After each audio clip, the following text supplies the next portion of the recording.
Hello class. हम लोगों ने अभी तक सॉल्यूशन चैप्टर में क्लास 12 में कई सारे कंटेंट पढ़ चुके हैं, जिनमें से सबसे पहले मैंने आप लोगों को सिखाया था कि सॉल्यूशन क्या होते थे। सॉल्यूशन के बाद कंसंट्रेशन, उनकी जो यूनिट होती थी, mass percentage, mole fraction, strength, molarity, molality, से रिलेटेड जो कॉन्सेप्चुअल क्वेश्चन होते थे वहां तक हम लोगों ने पढ़ा। हम लोगों ने एक टॉपिक वो भी पढ़ा था कि हेनरी लॉ क्या होता था। हेनरी लॉ के टॉपिक को भी हम लोगों ने कंप्लीट किया। उसके न्यूमेरिकल जो होते हैं, उसके न्यूमेरिकल्स को कैसे डील करेंगे, यहां तक की बातें हम लोगों ने पढ़ लिया था। आज का हम लोगों का जो टॉपिक है मेरा प्यारा बेटा, वो टॉपिक है राउल्ट्स लॉ, या फिर हम लोग इसी के अंदर कुछ कंटेंट पढ़ेंगे कि वेपर प्रेशर क्या होता है, वेपर्स प्रेशर क्या होता है। तो हम लोग राउल्ट्स लॉ या वेपर प्रेशर के बारे में थोड़ा बहुत सीखने की कोशिश करेंगे। अच्छा, चलिए कंटेंट की जब हम स्टार्टिंग करते हैं, राउल्ट्स लॉ पर जाने से पहले कुछ बातों को अच्छी तरीके से दिमाग में बैठा लीजिए। किन बातों को दिमाग में बैठाना है कि अभी तक मेरा प्यारा बच्चा, जब हम हेनरी लॉ पढ़ रहे थे, ध्यान दीजिएगा, जब आप लोग क्या पढ़ रहे थे कि हेनरी लॉ पढ़ रहे थे, तो हेनरी लॉ में एक्चुअली में होता क्या था कि किसी भी गैस को, थोड़ा ध्यान दीजिएगा, किसी भी गैस को लिक्विड के अंदर क्या कर रहे थे आप लोग, डिजोल्व कर रहे थे। मतलब यहां पर गैस जो होती थी वो सॉल्यूट का काम करता था। क्लियर है मेरा प्यारा बच्चा। और वहां पे फिर आप partial pressure of the gas या कोई भी जो एक्सप्रेशन होता था उसको निकालते थे। एक दिमाग में विजुलाइज करिए, एक दिमाग में आपके इमेज पता होनी चाहिए कि भाई हेनरी लॉ में क्या होता है और राउल्ट्स लॉ में डिफरेंस बेसिकली क्या है। एक बात तो दिमाग में बैठा लीजिए कि हेनरी लॉ में एक गैस जो होता है वो सॉल्यूट का काम करता है, जबकि जब तुम राउल्ट्स लॉ की बात करते हो तो राउल्ट्स लॉ में हम लोग करते क्या है, राउल्ट्स लॉ में हम लोग एक लिक्विड जो होता है उसी लिक्विड को सॉल्यूट के तौर पे कंसीडर करते हैं। क्लियर? तो एक बेसिक डिफरेंस, यहां पर गैस को हम सॉल्यूट मान के चलते हैं और राउल्ट्स लॉ में हम लोग क्या करते हैं, लिक्विड को सॉल्यूट मान के चलते हैं। ये बातें तो सिंपल थी। अभी हम राउल्ट्स लॉ पे जाने से पहले कुछ बेसिक चीजों को थोड़ा समझने की कोशिश करते हैं। मेरे सामने जो सबसे पहला कंटेंट होता है, इसे हम लोग समझेंगे कि भाई ये वेपर प्रेशर क्या कहलाता है। मेरे सामने कहानी आएगी कि वेपर प्रेशर क्या कहलाता है। एक तो दिमाग में इमेज आएगी कि वेपर प्रेशर, सर नाम से पता चल रहा है वेपर्स का प्रेशर, लेकिन यहां पे चीजों को जब प्रॉपर्ली डिफाइन करने की बारी आती है तो हम सेंटेंस का सिलेक्शन सही करते हैं। आप वेपर प्रेशर की डिफिनेशन ऐसे समझिएगा, एक्चुअली ये वेपर्स का ही प्रेशर है, ये प्रेशर है किसका, वेपर्स का ही, लेकिन एक स्पेसिफिक कंडीशन पे, जब एक इक्विलिब्रियम स्टैब्लिश हो जाता है। ध्यान दीजिएगा, माना कि हमने काम किया मेरा प्यारा बेटा, हमने काम किया कि एक कंटेनर लिया। क्लियर? अब इस कंटेनर में हम लोगों ने क्या कर दिया है प्यारा बेटा, इस कंटेनर में हम लोगों ने एक लिक्विड भर दिया। अच्छा, ये जो कंटेनर के अंदर तुम लोगों ने लिक्विड फिलअप किया है, इस लिक्विड की एक खास बात होनी चाहिए, ये लिक्विड होना कैसा चाहिए, ये लिक्विड होना चाहिए वोलाटाइल। भाई वोलाटाइल लिक्विड का क्या मतलब होता है, वोलाटाइल लिक्विड का मतलब होता है एक ऐसा लिक्विड जिसको अगर तुम हीट करो तो हीट करने पे उसके वेपर्स बन जाए। अगर वेपर नहीं बनेंगे तो उसे वोलेटाइल लिक्विड नहीं कहेंगे। आप राउल्ट्स लॉ केवल और केवल तभी लगा सकते हो जब लिक्विड कैसा हो, वोलेटाइल नेचर का होगा। तो अब कंडीशन तो हम लोगों ने बना ली कि एक लिक्विड बना वोलेटाइल नेचर का है। हमने क्या किया कि इसको हीट करना स्टार्ट किया। आप लोगों को पता है जब इसको हीट करोगे तो ये धीरे धीरे धीरे धीरे वेपर्स में कन्वर्ट होना स्टार्ट हो जाएगा। सपोज ये कंटेनर क्लोज है, अगर ये कंटेनर क्लोज होगा तो ये इसके जो मॉलिक्यूल वेपर में कन्वर्ट हो रहे हैं, ये इस क्लोज्ड कंटेनर से टकराने के बाद अपनी एनर्जी को लूज करेंगे और वापस लिक्विड में कन्वर्ट हो जाएंगे। इस प्रोसेस को आप लोगों को भी पता है, इसे हम जानते हैं किस नाम से, कंडेंसेशन के नाम से, कंडेंसेशन के नाम से जानते हैं। और वेपर में कन्वर्ट होने की प्रोसेस को इवेपोरेशन या वेपराइजेशन के नाम से समझ सकते हो। क्लियर? अब एक लगभग आपको आइडिया समझ में आया।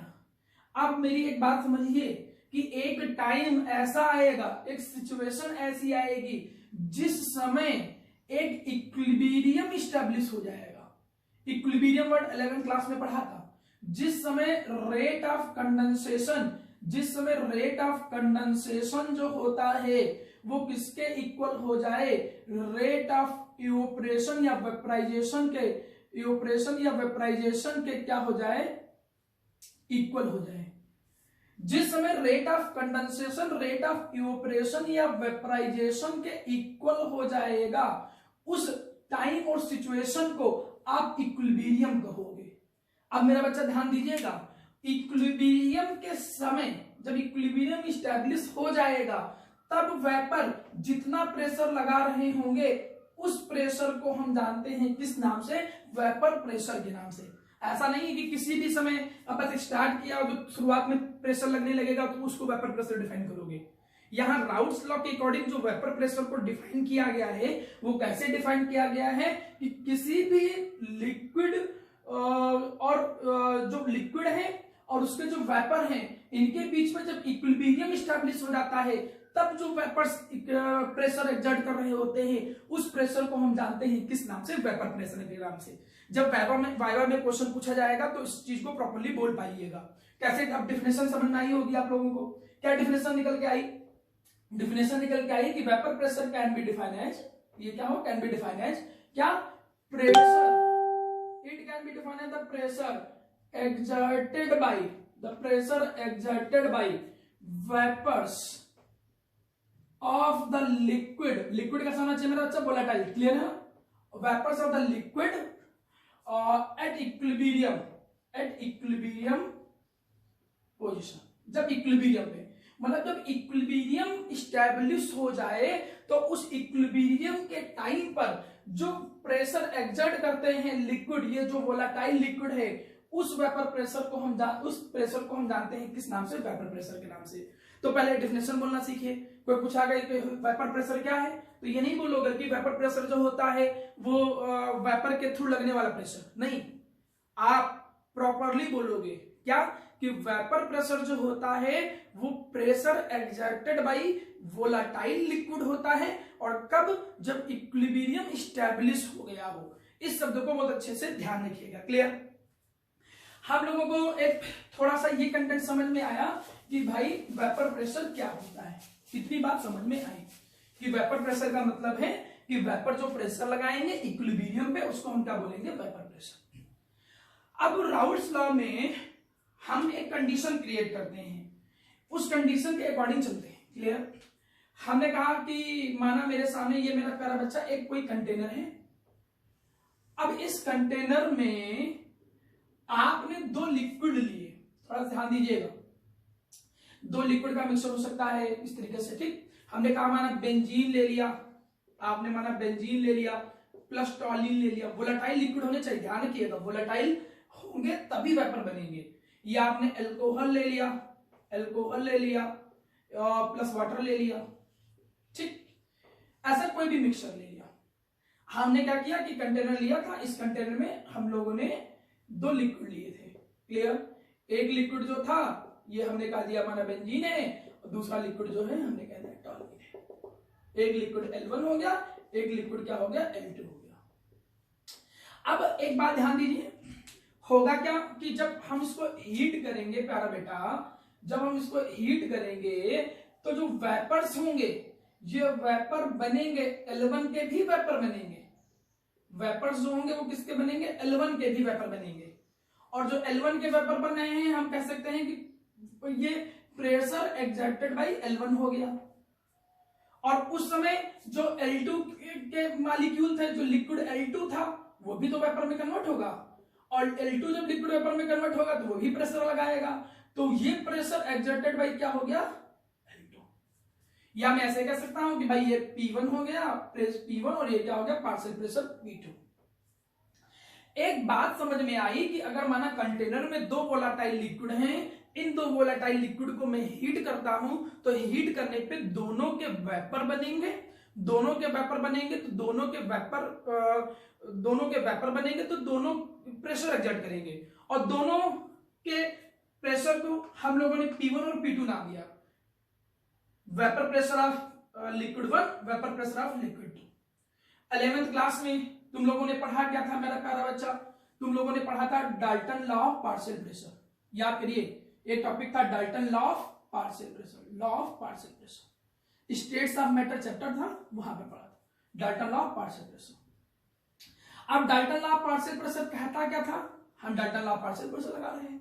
Dalton law of partial pressure ये कहता था कि किसी भी वोलाटाइल लिक्विड का जो मिक्सचर है उस पे लगने वाला जो टोटल प्रेशर होता है, किसी भी कंटेनर के अंदर लगने वाला जो टोटल प्रेशर है, वोलाटाइल मिक्सचर का जो टोटल प्रेशर है, वो उन इंडिविजुअल लिक्विड के पार्शियल प्रेशर के सम के क्या होगा, इक्वल होगा। इसे हम जानते थे किस नाम से, Dalton law of partial pressure के नाम से।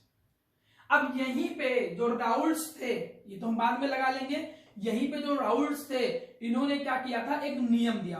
कब, 1886 में, 1886 में राउल्ट्स ने एक नियम दिया।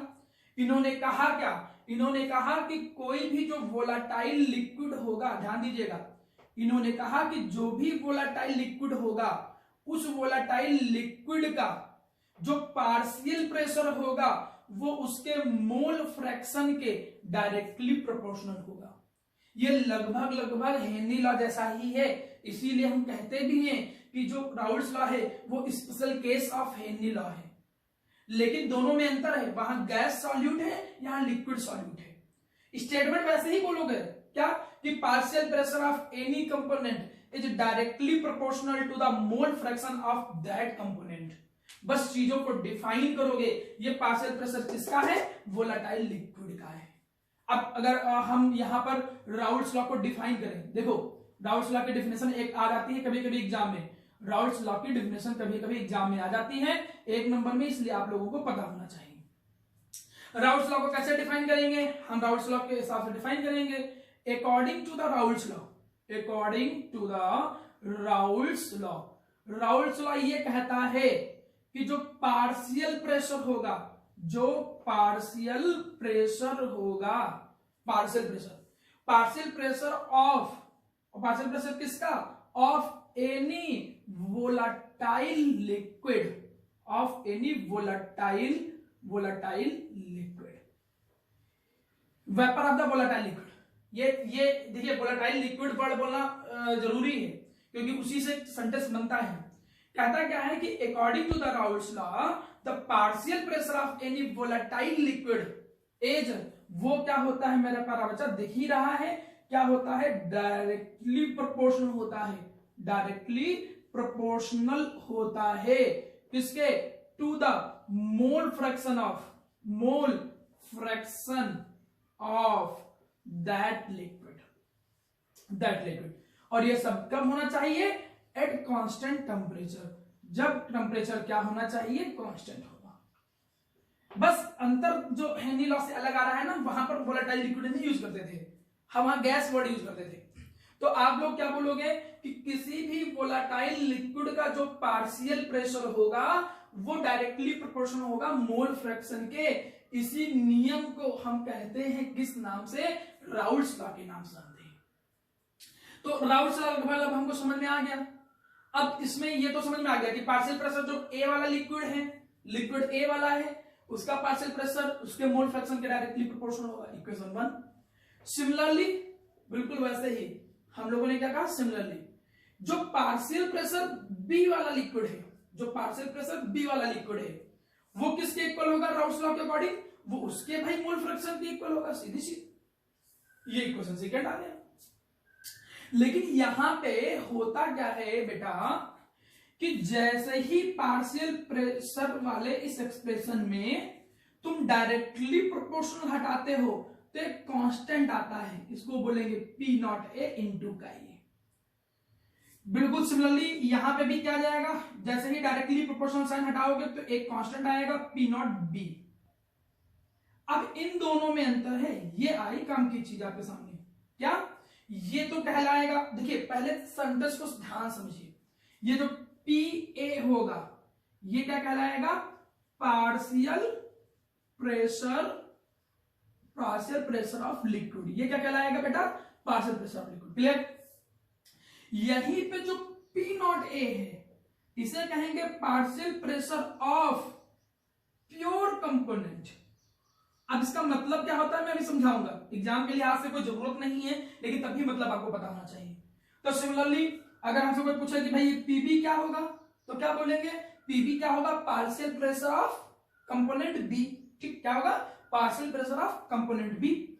और मैं पूछूं कि भाई पी नॉट बी क्या है, तो आप क्या बोलोगे कि भाई ये क्या है, ये पार्शियल प्रेशर है, ये भी पार्शियल प्रेशर है, लेकिन क्या है, partial pressure of pure component B. ये पार्शियल प्रेशर क्या है, प्योर कंपोनेंट बी। अब दिमाग में बड़ा अजीब चीज आएगी यार, ये प्योर कंपोनेंट वाली चीज का क्या मतलब है, मतलब ये भी पार्शियल प्रेशर, वो भी पार्शियल प्रेशर, तो ये प्योर कंपोनेंट का क्या मतलब है, ये थोड़ा सेंटेंस समझ में आ जाए तो कहानी बन जाएगी। ये दो इक्वेशन बन गई, क्लियर। अच्छा, दोनों में अंतर है, ये जो केवल पार्शियल प्रेशर है और जो पार्शियल प्रेशर प्योर कंपोनेंट है, इसमें अंतर है। अगर मुझसे कोई पूछता है कि भाई ये बताओ partial pressure of pure component, अगर आपसे कोई पूछता है कि बताइए partial pressure of pure component जो है, प्योर कंपोनेंट का मतलब नॉट ए हो बी हो कुछ भी हो समथिंग, तो partial pressure of pure component का नाम क्या मतलब होता है, partial pressure of pure component का मतलब होता है pressure exerted by that component, मतलब वो कंपोनेंट जो है वो कितना प्रेशर एक्सर्ट कर रहा है, when it is kept individually, जब हम क्या कहते हैं कि उसको अकेले इंडिविजुअली इन द कंटेनर, मतलब जब अकेले वो कंटेनर में हो तब जितना प्रेशर लगाता है वो कंपोनेंट, उसे बोलते हैं partial pressure of pure component है। अब समझ में नहीं आ रहा होगा तो चीजों को समझाता हूं, ठीक है। हमने ऐसा समझा कि प्यारा बेटा देखो, जैसे एक कंटेनर हमने एक क्लोज रूम मतलब कमरा बनाया है, रूम बनाया है, ठीक, समझ में आ जाएगा, टेंशन ना, तीनों शब्द अभी समझा दे रहा हूं। अब हमने क्या कहा कि इसमें भाई गैस हमने फिलअप कर दिया, एक गैस हमने फिल किया, ये गैस डॉट वाला जो गैस है वो क्या है, ए। एक गैस हमने जो क्रॉस वाला भरा है वो गैस कौन सा है, बी। ये कौन सा है, बी। तो ए भी एक प्रेशर लगा रहा होगा, उसे क्या बोलेंगे, partial pressure of A. B के मॉलिक्यूल भी टकरा रहे होंगे, जब टकराएंगे तो फोर्स लगाएंगे, फोर्स पर यूनिट एरिया जो होता है उसी को प्रेशर बोलते हैं। जब बी टकराएगा तो वो भी मेरा प्यारा बच्चा क्या करेगा, प्रेशर लगाएगा। इसे पार्शियल प्रेशर ऑफ ए बोलेंगे, इसे पार्शियल प्रेशर ऑफ बी बोलेंगे, और इन दोनों का जो सम होगा इसे क्या बोलेंगे, टोटल प्रेशर। तो भाई partial pressure of pure component ए का क्या मतलब हुआ सर, ये बताइए इसका क्या मतलब, ये यही हमको पढ़ाने जा रहे थे आप। तो ये कहता है कि ए कंपोनेंट का जो partial pressure of pure component होगा वो तब कहलाएगा प्रेशर जब ए उस कंटेनर में केवल अकेले प्रेजेंट हो, तब जितना प्रेशर लगाएगा। भाई दूसरे की प्रेजेंस के कारण फर्क पड़ेगा। कैसे फर्क पड़ेगा भाई, जैसे हमने कहा कि बी वाले मॉलिक्यूल थे, अब ये वाला मॉलिक्यूल माना टकराने जा रहा था वॉल पे, ये वाला मॉलिक्यूल इस वॉल पे टकराने के लिए, कोलाइड करने के लिए जा रहा था। अब ये कोलाइड नहीं कर पाया, उस वॉल से कोलाइड करने से पहले ये इससे टकरा गया। देखिए मेरा अच्छा, मैंने क्या कहा आपसे कि एक्चुअली में जो दूसरा यहाँ पर कंपोनेंट प्रेजेंट है उसके कारण पहले का जो पार्शियल प्रेशर होगा वो इफेक्टेड होगा। ऑब्वियसली चीज इफेक्टेड होगा मेरा बच्चा, कैसे, अभी मैं बता रहा था कि अगर माना ये मॉलिक्यूल, हमने कहा माना एक मॉलिक्यूल है, ये इससे कोलाइड करने के लिए वॉल से, इस वॉल से कोलाइड करने के लिए जा रहा था, टकराने के लिए, लेकिन ये जा रहा था तो पूरी तरीके से अच्छे से इंपैक्ट नहीं कर पाया, नहीं टकरा पा रहा है। क्यों नहीं टकरा पा रहा है, क्योंकि वॉल से टकराने से पहले ये इससे कोलाइड कर गया, तो ये इफेक्टिवली वॉल से नहीं कोलाइड कर पाया, मतलब दूसरे की प्रेजेंस के कारण पहले वाला, ध्यान सुनिएगा, हमने आपसे क्या कहा कि दूसरे की प्रेजेंस के कारण पहले का जो पार्शियल प्रेशर होगा वो इफेक्टेड होगा। ये जो प्योर कंपोनेंट है इसकी कहानी ऐसे समझिए कि मैंने भी तो समझाया भी हूं कई बार क्लास में कि माना मैं केवल इस रूम में अकेले हूं, अगर मैं केवल इस रूम में अकेले हूं और मैंने क्या कहा कि मैंने अपने हेड से इस वॉल पे कोलाइड किया और मैं जितना चाहूं उतना इफेक्टिवली कोलाइड कर सकता हूं, वो मेरे हेड का प्रेशर कहलाएगा वॉल के ऊपर। लेकिन अगर यहां पर कोई दूसरा प्रेजेंट है तो हो सकता है उसकी प्रेजेंस के कारण मैं इफेक्टिवली अपने हेड को ना टकरा पाऊं, माना वो मना करे कि सर अभी आप जिंदा रहिए, थोड़ा अभी मन को जरूरत नहीं, मत टकराइए, तो कहीं ना कहीं उसकी प्रेजेंस के कारण मेरा कोलिजन जो है वॉल के साथ वो इफेक्ट कर रहा है। मतलब जब अगर मैं अकेले होऊंगा तो मैं ज्यादा इफेक्टिवली कोलाइड कर पाऊंगा, दूसरे की प्रेजेंस के कारण अच्छे से कोलाइड नहीं कर पाऊंगा। तो अब दोनों में अंतर है, जब बाकी कंपोनेंट भी प्रेजेंट है तब जितना मैं प्रेशर लगाऊंगा वो केवल पार्शियल प्रेशर कहलाएगा, और जब मैं अकेले कंटेनर में हूं तब जितना मैं प्रेशर लगाऊंगा उसे मैं क्या बोलूंगा, partial pressure of pure component है। एक बात समझ लो, अगर मैं कंपैरिजन की बात कहूं, मैं कहूं कि ये खाली पीए को क्या बोलते हैं, partial pressure of A, P naught ए किसको कहते हैं, partial pressure of pure component है, और केवल पीए किसे कहते हैं, पार्शियल प्रेशर ऑफ ए। मैं कहूं इन दोनों में कौन ज्यादा बड़ा है, तो ऑब्वियसली बात है इन दोनों में कौन ज्यादा बड़ा है, ये पी नॉट ए ज्यादा बड़ा है। पूछेगा नहीं, लेकिन वाई वाई के लिए एक दिमाग में रखो, क्यों पी नॉट ए ज्यादा बड़ा है, क्योंकि जब केवल अकेले कंटेनर में होगा तो ज्यादा इफेक्टिवली कोलाइड करेगा, ये दूसरे की प्रेजेंस से कोलिजन इफेक्टेड होता है। अब हमको शब्द समझ में आने लगे, क्या शब्द समझ में आने लगे, हमको ये टर्म समझ में आने लगे। पहले टर्म्स को थोड़ा ध्यान दीजिएगा, जब तक टर्म नहीं क्लियर होंगे तब तक कुछ नहीं हो पाएगा। मैं अगर पीए लिखूं तो इसका क्या मतलब है, पार्शियल प्रेशर ऑफ केवल ए। मैं पीबी लिखूं तो इसका क्या मतलब है, पार्शियल प्रेशर ऑफ बी। मैं पी नॉट ए लिखूं तो क्या हो जाएगा, partial pressure of pure component है। मैं पी नॉट बी लिखूं तो क्या कहलाएगा, partial pressure of pure component B. Partial pressure of A, partial pressure of B, partial pressure of pure component A, partial pressure of pure component B. Clear. PT क्या कहलाता है, total pressure. ये कुछ expression आए। अब Raoult's law तो समझ में आ गया था। राउल्स लॉ सीधा सीधा बोलता था किसी भी वोलेटाइल लिक्विड का जो कंपोनेंट है उसका जो पार्शियल प्रेशर होता है उसके मोल फ्रैक्शन के डायरेक्टली प्रोपोर्शनल से हटाया तो प्योर कंपोनेंट पार्शियल प्रेशर का प्योर कंपोनेंट आ गया। अब लगा दीजिए इक्वेशन 1 इक्वेशन 2 में क्या लगा देंगे, क्या, according to the Dalton law of partial pressure, according to Dalton law of partial pressure, Dalton law of partial pressure. अब ये जो Dalton law of partial pressure है मेरा प्यारा बेटा, ये क्या कहता था, ये कहता था कि किसी भी लिक्विड के किसी भी कंटेनर के अंदर जो वोलेटाइल लिक्विड है उनका जो टोटल प्रेशर है वो इंडिविजुअल कंपोनेंट के एल्जेब्रिक सम के बराबर होगा। Dalton law of partial pressure पढ़ा था, the total pressure of a volatile liquid will be, volatile liquid का जो मिक्सचर है that will be equal to the partial pressure of in जो इनके कंपोनेंट्स हैं। तो ये कहानी जो है समझ में आई, वैल्यू रख दीजिए। जैसे ये वैल्यू यहां पर रख दिया तो क्या निकल गया, PT total pressure equal to PA की वैल्यू तो यहां से ये इक्वेशन बनाई तो क्या निकल गया, पी नॉट ए इंटू का ये, यहां पर ये क्या निकल गया, पीबी कितना है, पी नॉट बी इंटू का ये। ये फॉर्मूला जो निकल के आया है इसको दिमाग में बैठा लीजिए, जो हमारे सामने राउल्स लॉ के न्यूमेरिकल आते हैं एग्जाम में वो इसी फॉर्मूले पर आएंगे आपके सामने, इसी फॉर्मूले से सारे न्यूमेरिकल होंगे। इसमें जितने भी एक्सप्रेशन है सारे एक्सप्रेशन को ध्यान दो। पीटी क्या है बताओ, पीटी क्या है, टोटल प्रेशर, क्लियर है। पी नॉट ए क्या है, partial pressure of pure component ए, का ये क्या है, मोल fraction of A. P naught B जो है वो पी नॉट बी क्या है मेरा बच्चा, partial pressure of pure component B, का बी क्या है, मोल फ्रैक्शन ऑफ बी। आपको लगभग हर वर्ड का मतलब पता होना चाहिए। अब यहां पर कुछ चीजें थोड़ा सा सही करता हूं। एक एग्जांपल के तौर पे मैं ये मान के चल रहा हूं, क्या मैं एक चीज बताओ, काई ए की जगह पर क्या मैं 1 माइनस काई बी लिख सकता हूं, बिल्कुल लिख सकता हूं। क्यों लिख सकता हूं, क्योंकि जो मोल फ्रैक्शन का सम होता है वो कितना होता है, 1। तो अगर मैं काई ए को इससे रिप्लेस करूं तो देखो क्या कहानी बन के आती है, या कहानी ये बन के आती है कि पीटी इक्वल टू क्या आ जाएगा, पी नॉट ए, ये आ जाएगा 1 माइनस काई बी प्लस क्या आ जाएगा, P naught B into chi B. तो सॉल्व करिए इसको, निकल क्या क्या आ जाएगा, P naught A minus P naught A into chi B plus क्या आ जाएगा, P naught B into chi B. चीजों को जब आपने सुधारा तो क्या निकल गया, P T equal to P naught A plus क्या आया, P naught B minus P naught A into chi B.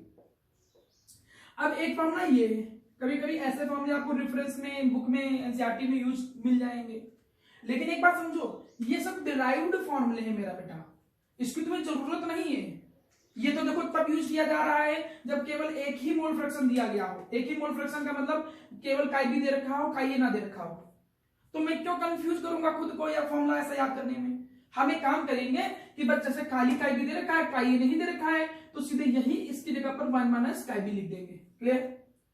Otherwise अगर एक का मोल फ्रैक्शन पता है दूसरे का नहीं पता है तो बस घटा के तब निकाल लो। तो कहानी उतनी कोई कठिन नहीं है, लगभग लगभग आपको समझ में आ रही होगी।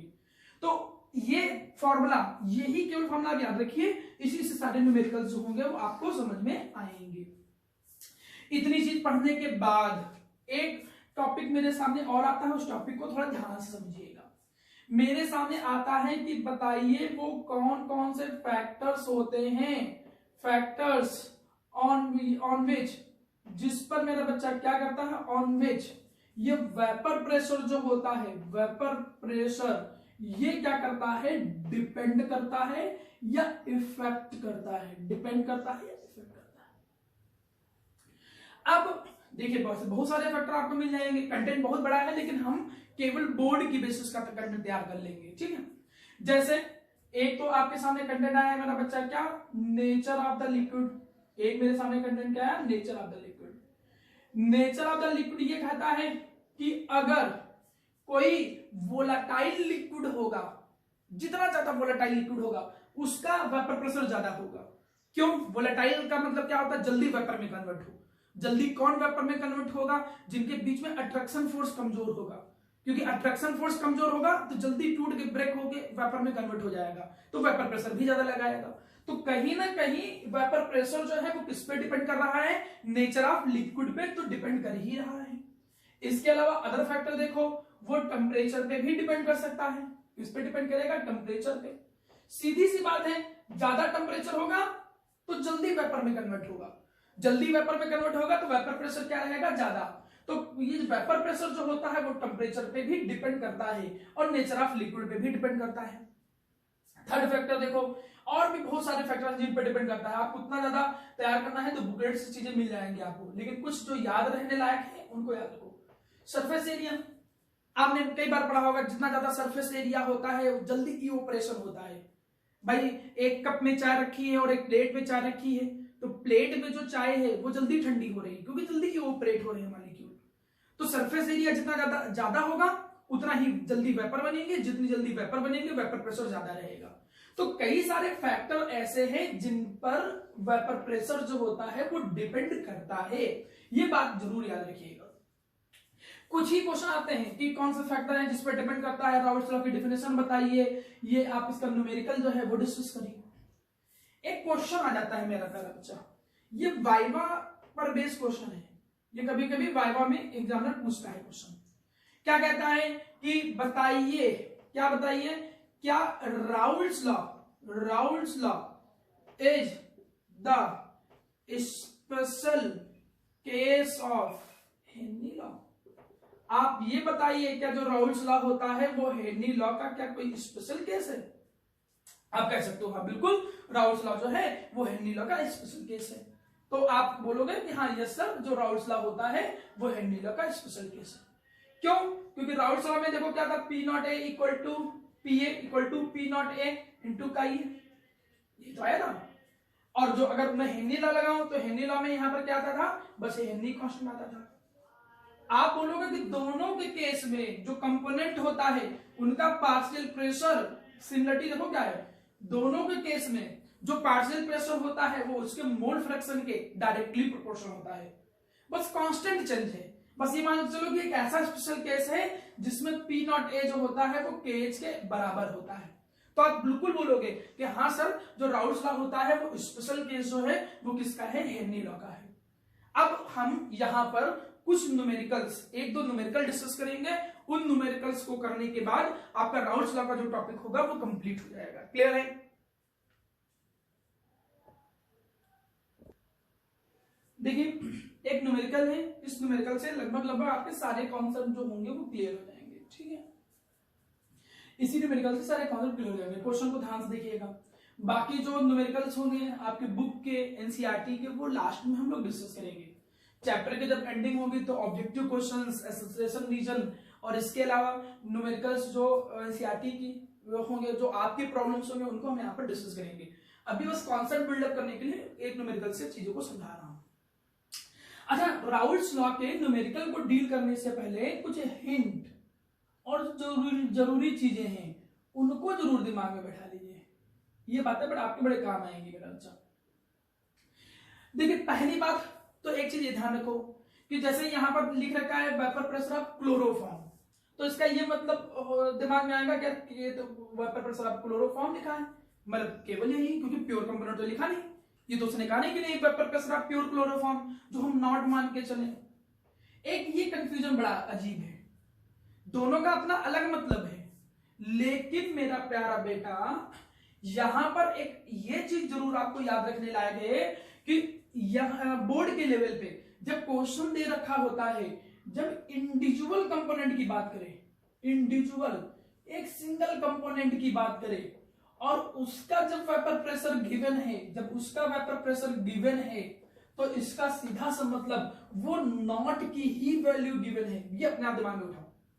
देखो उसने क्या कहा, वेपर प्रेशर ऑफ क्लोरोफॉर्म अलग, ये अलग दिया है कि इतना है। उसने ये नहीं कहा कि मिक्सचर है उसमें ये है और ये है और कंटेनर में अब उसका प्रेशर इतना लग रहा है, ऐसी लैंग्वेज नहीं यूज की। उसने इंडिविजुअली बोला कि इसका वेपर प्रेशर इतना है, मतलब कि उसके नॉट की वैल्यू है। ये बड़ा कंफ्यूजिंग चीज है, इसको दिमाग में रखिएगा, ठीक। एक तो ये बात दिमाग में रखना है कि जब इंडिविजुअल कंपोनेंट दे रखा होता है तो उसका वेपर प्रेशर जो होता है वो नॉट होता है, ना कि नॉर्मल वाला वेपर प्रेशर। एक बात और दिमाग में बैठा लो कि अगर ये कॉन्सेप्ट नंबर 2 एक बैठा लो कि अगर ये वेपर फेस में, अगर ये वेपर फेस में या एयर में मोल फ्रैक्शन की बात करें, तो ऐसी कंडीशन में हम एक फॉर्मूला लगाते हैं। आपने 11th क्लास में पढ़ा था कि पीए उस कंपोनेंट का जो वेपर प्रेशर होगा वो किसके इक्वल होगा, वो उसके mole fraction into total pressure के बराबर होगा। ये बिल्कुल दिमाग में बैठा रखो कि अगर मोल फ्रैक्शन इन एयर पूछा गया है, एयर या वेपर फेस, तो ये कहानी किसके इक्वल निकल के आती है, ये फॉर्मूला फिर आप यूज करोगे। ये कहानी समझ सकते हो, कोई बहुत बड़ी बात नहीं है, क्योंकि थोड़ा टाइम ज्यादा हो जाएगा, वीडियो बड़ी हो जाएगी। क्योंकि जब एयर या वेपर फेस की हम बात करते हैं तो उस कंडीशन में मोल फ्रैक्शन में वहां एयर वाटर के मॉइस्चर्स जो प्रेजेंट होते हैं उससे कहानी थोड़ी बदलती भी है। बस आप एक दिमाग में हिंट रखिए, वो डायरेक्टेड हिंट जो होगी उससे आप न्यूमेरिकल कभी फंसेगा नहीं। बस इतना याद रखिए, कभी भी ऐसे लिखा है मोल fraction of component, normal mole fraction है, लेकिन अगर न्यूमेरिकल में मोल फ्रैक्शन किसी भी कंपोनेंट का इन वेपर फेस या एयर में वर्ड यूज कर लिया तो समझ में आ जाना चाहिए कि भाई यही फॉर्मूला लगेगा और उसमें ये एयर वाला मोल फ्रैक्शन है या वेपर फेस वाला मोल फ्रैक्शन है। देखो जैसे यहां पर मोल fraction of component in vapour face पूछा गया है, इसीलिए मैंने क्वेश्चन दिया जैसे कॉन्सेप्ट क्लियर हो जाए।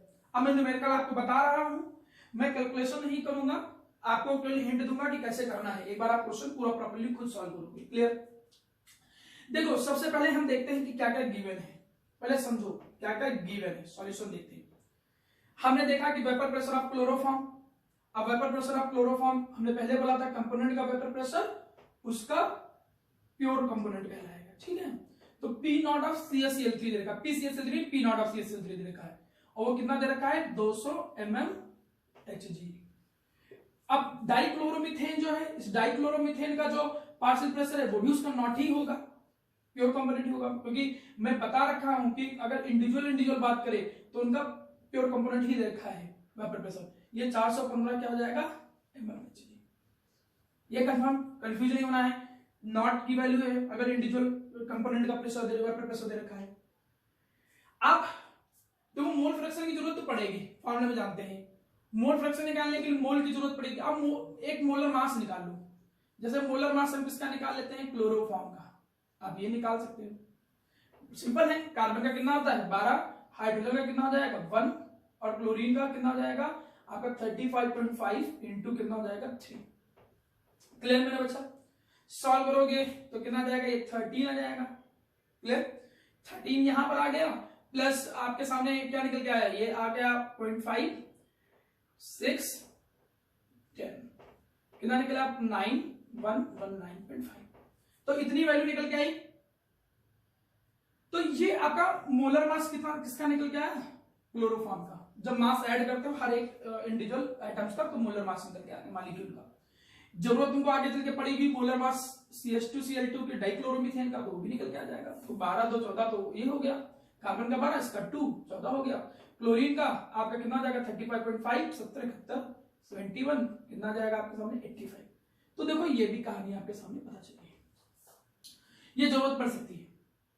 अब क्वेश्चन में पहले हम देखेंगे पूछा भाई क्या है। उसने पूछा है वेपर प्रेशर ऑफ सॉल्यूशन निकालो, सॉल्यूशन का मतलब मिक्सचर, तो टोटल प्रेशर पूछा है, ये भी समझ में आ गया।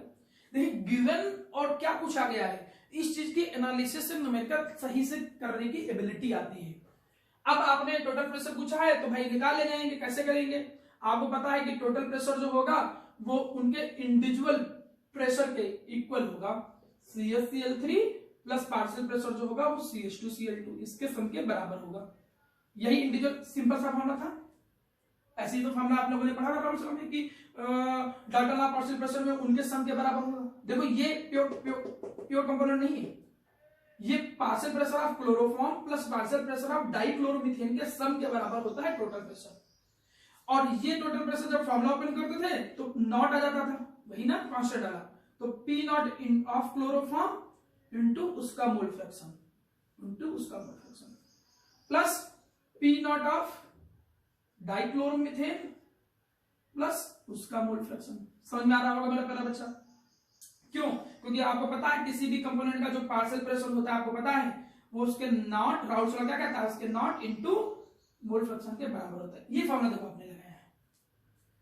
तो आपको स्टेप बाय स्टेप कहानी पता होनी चाहिए न्यूमेरिकल, तभी आप प्रॉपर्ली करोगे। जितना न्यूमेरिकल लगाओगे, जितना प्रैक्टिस करोगे, उतना अच्छा एबिलिटी आएगी और आप आराम से क्वेश्चन की डीलिंग कर ले जाओगे। जब हम नॉर्मल क्लास में बैठेंगे तो और ज्यादा क्वेश्चन की प्रैक्टिस करेंगे। तो अब हमने क्या देखा, क्या क्या दिया हुआ है, ये गिवन है, ये गिवन है, मोल फ्रैक्शन पता नहीं।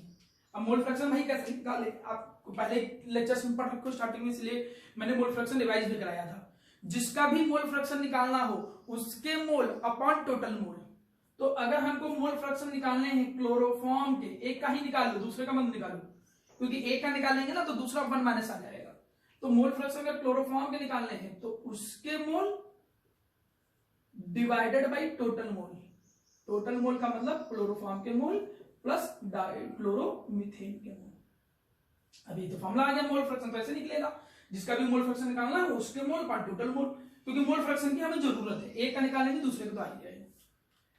अब भाई मोल कैसे निकालते हैं ये भी मैं पढ़ा चुका हूं, स्टार्टिंग में रिवाइज कराया था। अब जिस दोनों के मोल फ्रैक्शन मोल निकालने हैं, जिसका भी मोल निकालना हो, देखो क्या गिवन है, मास गिवन है, जरूर गिवन होगा, कुछ ना कुछ गिवन होगा, मास गिवन। देखो ये क्लोरोफॉर्म है और ये डाइक्लोरोमीथेन है, तो कैसे मोल निकलेगा इसका, इसका मोल निकलेगा उसका mass given mass upon molar mass. Molar mass कितना था क्लोरोफॉर्म का 119.5।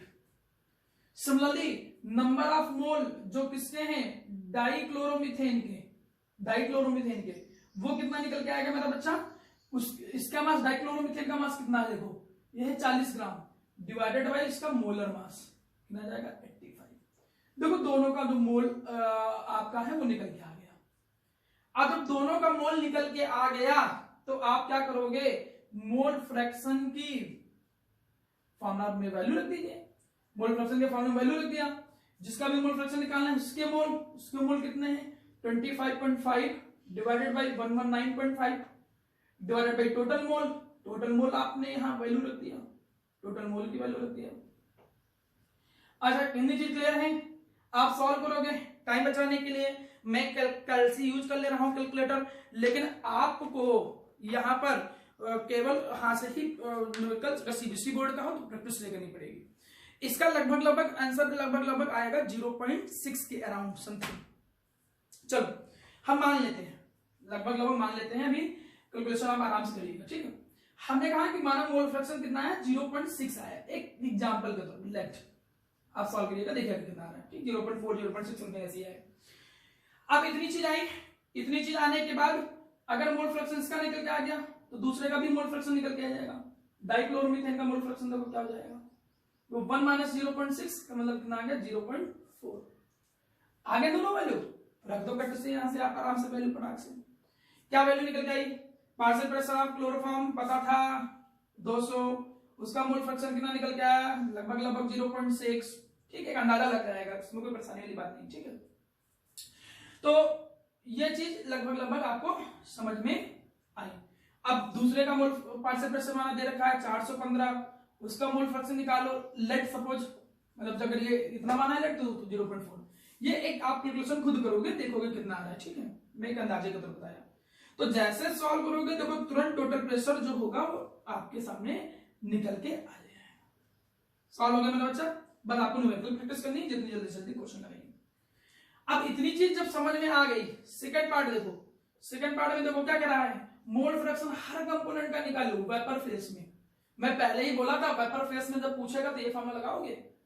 मतलब अगर वेपर फेस में मोल फ्रैक्शन निकालना है क्लोरोफॉर्म का, नीचे लिख दो एयर या वेपर फेस, तो आप क्या करोगे, उसका जो पार्शियल प्रेशर होता है डिवाइड बाई टोटल प्रेशर। अब ये पार्शियल प्रेशर ये नहीं कि उठाओ और वो नॉट वाली वैल्यू रख दो, नॉट वाली वैल्यू नहीं रखोगे, ये किसके बराबर होता है, तो कि यहां ये इसके बराबर था, ये इतने एक्सप्रेशन के बराबर। तो आप यहां पर फिर वैल्यू वगैरह पूरी रखोगे, जैसे यहां पर वैल्यू दोबारा पूरी रखोगे सही से, आपने जैसे वैल्यू टोटल प्रेशर और ये सारी वैल्यू रखी, देखो मोल फ्रैक्शन किस में निकल के आ गया, एयर में भी निकल के आ गया। क्वेश्चन सिंपल है, बहुत कठिन चीजें नहीं होती, आपको बस क्वेश्चन करने का तरीका पता हो।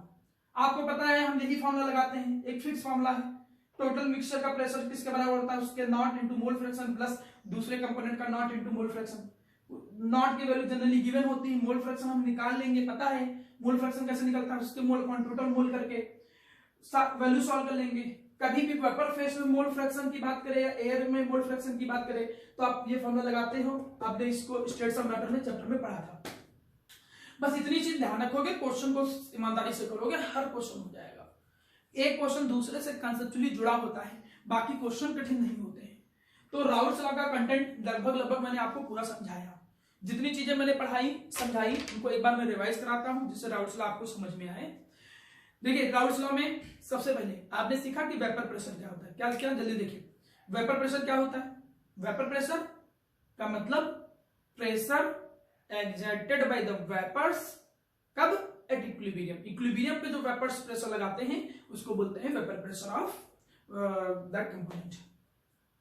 फिर आपने सीखा कि भाई राउल्स लॉ क्या होता है और हेनरी लॉ, दोनों के बीच में बेसिक डिफरेंस। हेनरी लॉ में सॉल्यूट जो होता है वो गैस होता है, राउल्स लॉ में दो लिक्विड का, वोलेटाइल लिक्विड का मिक्सचर होता है, तो सॉल्यूट भी एक तरीके से लिक्विड होगा। राउल्स लॉ कहता है क्या है, किसी भी कंपोनेंट का वोलेटाइल लिक्विड वर्ड यूज करना जरूरी है, किसी भी वोलेटाइल लिक्विड का जो पार्शियल प्रेशर होगा उसके मोल फ्रैक्शन के डायरेक्टली प्रोपोर्शनल होगा। जब डायरेक्टली प्रोपोर्शनल हटाते हो तो एक कांस्टेंट आता था नॉट, जिसको बोलते थे vapour pressure of pure component. Vapour pressure of pure component का क्या मतलब है, जब वो अकेले कंटेनर में हो, the vapour pressure of pure component can be defined as the vapour pressure exerted by that component when it is kept individually in the container.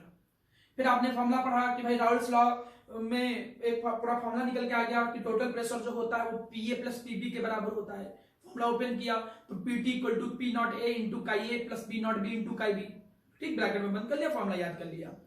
आपने इन सारी चीजों को समझने के बाद ये भी समझा कि कौन कौन से ऐसे फैक्टर होते हैं जिसपे वेपर प्रेशर डिपेंड करता है, जैसे nature of liquid, surface area, temperature etcetera, ये सारी चीजें। आपने ये भी पढ़ा कि भाई जो राउल्स लॉ होता है वो हेनरी लॉ का स्पेशल केस है, Raoult's law is the special case of the Henry law, बस कांस्टेंट का डिफरेंस होता है। न्यूमेरिकल कैसे करोगे उसके लिए हिंट भी मैंने सिखा दिया था कि जो लिक्विड, इंडिविजुअल लिक्विड का प्रेशर दे रखा होगा वो उनके नॉट की वैल्यू दे रखी होती है, और एयर में जब मोल फ्रैक्शन की बात करेगा तो आप ये फॉर्मूला जरूर लगाओगे। ये चीजें एक न्यूमेरिकल से मैंने प्रैक्टिस कराया है, कम से कम 3 से 4 न्यूमेरिकल आप राउल्स लॉ के लगाइए, प्रैक्टिस करिए, जिससे ये टॉपिक आपको अच्छे से क्लियर हो। नेक्स्ट वीडियो और नेक्स्ट लेक्चर में हम लोग कुछ नई चीजें पढ़ेंगे, जैसे आइडियल सॉल्यूशन क्या होते हैं, नॉन आइडियल सॉल्यूशन क्या होते हैं, उनसे रिलेटेड डेविएशंस क्या होते हैं, क्या क्या वो डेविएशंस शो करते हैं, और उनमें कुछ कंसेप्चुअल क्वेश्चन जो आते होंगे उनके बारे में डिस्कस करेंगे। आफ्टर दैट मेरे सामने कॉलिगेटिव प्रॉपर्टी का जो टॉपिक आएगा, जिससे ज्यादातर न्यूमेरिकल आते हैं, हम उस पर आएंगे, ठीक है। हर वीडियो को बार बार देखिए, रिवाइज करिए, प्रैक्टिस करिए। 12th क्लास में अगर आपको बोर्ड में 100 में 100 लाने हैं तो जितना अच्छे से आपका कॉन्सेप्ट क्लियर होगा और जितना ईमानदारी से आप प्रैक्टिस करोगे वो उतनी जल्दी आप अपने एम को गेन कर ले जाओगे, ठीक है। Thank you.